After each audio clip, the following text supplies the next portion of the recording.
membrane and a dirt as well, some kind of soil liner in there as well.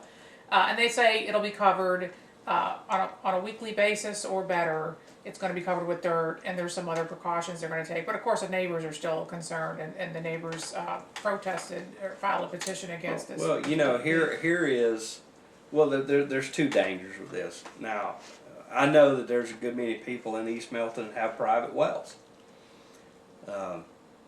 If I had a private well and I had that near me, I would be scared to death. I'd have to do water testing at least monthly. It would make you worry. To make sure that my Absolutely. family's not getting contaminated Absolutely. with something. And the other thing is you have a franchisee there in that water system that has put a lot of money into pipes and all this kind of stuff. And if they don't have a water source, right, then they're shot down. So Right. here's a business. We talk about we want to be business friendly in Santa Rosa County. Well, here's an opportunity. Here's a group of people that they have a franchise on this water company. And if you kill their well, they're out of business. And they have a lot of employees.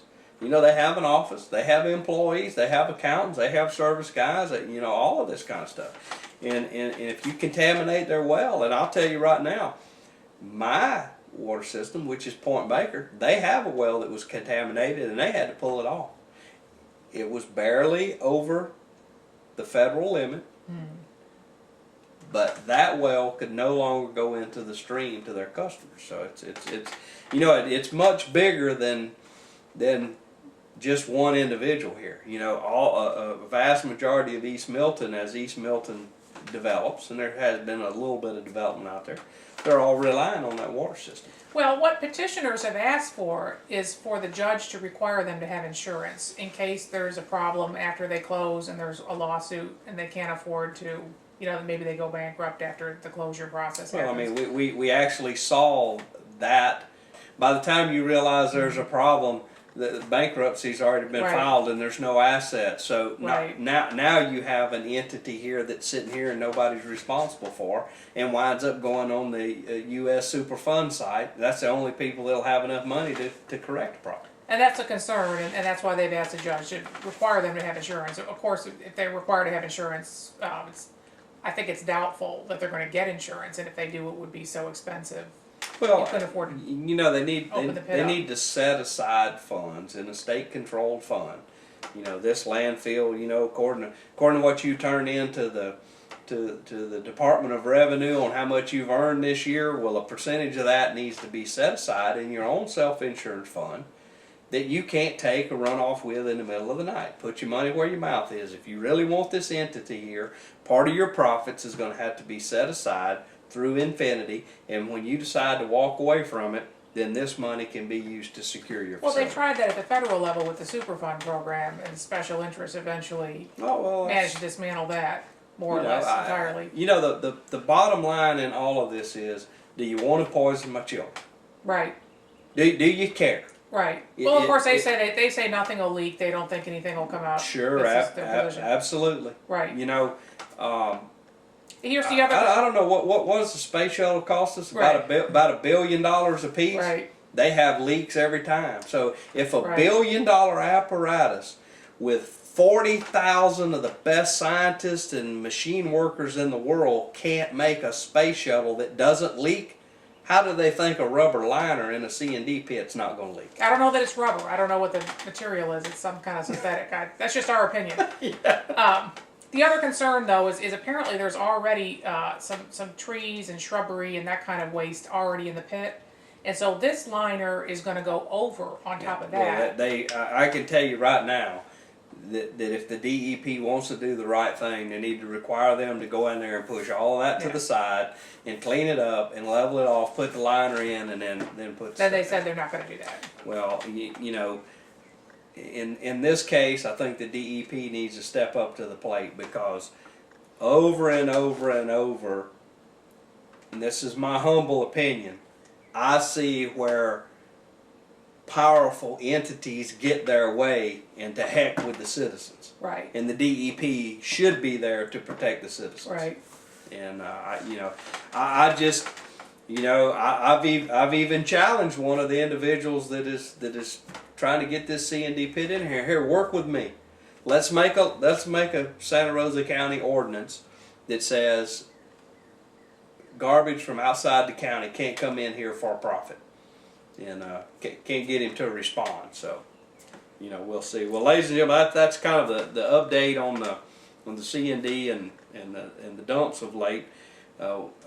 Possibly in a future show, we will let you know what if anything comes out of the DEP over this. Right. We're experiencing Sunshine Week. It was last week. Last week.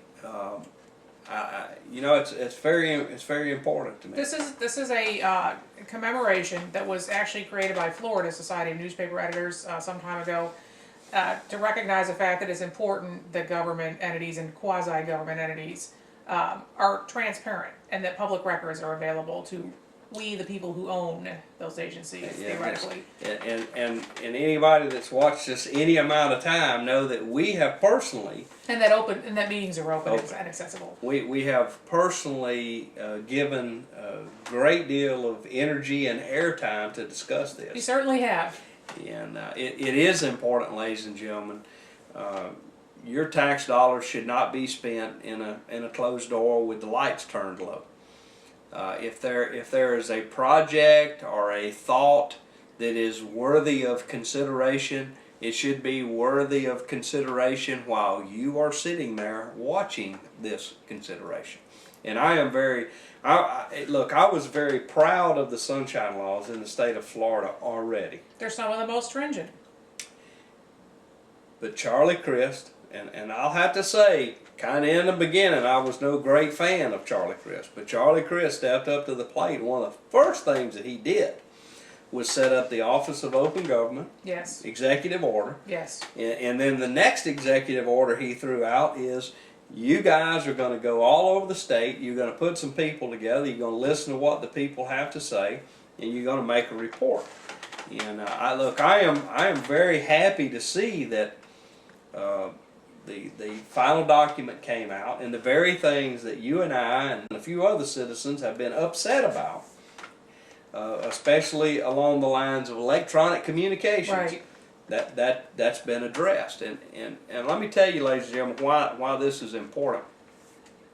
You know, let's say, for example, you have your BlackBerry phone, and you're an elected official, and all communications are supposed to be a matter of public record.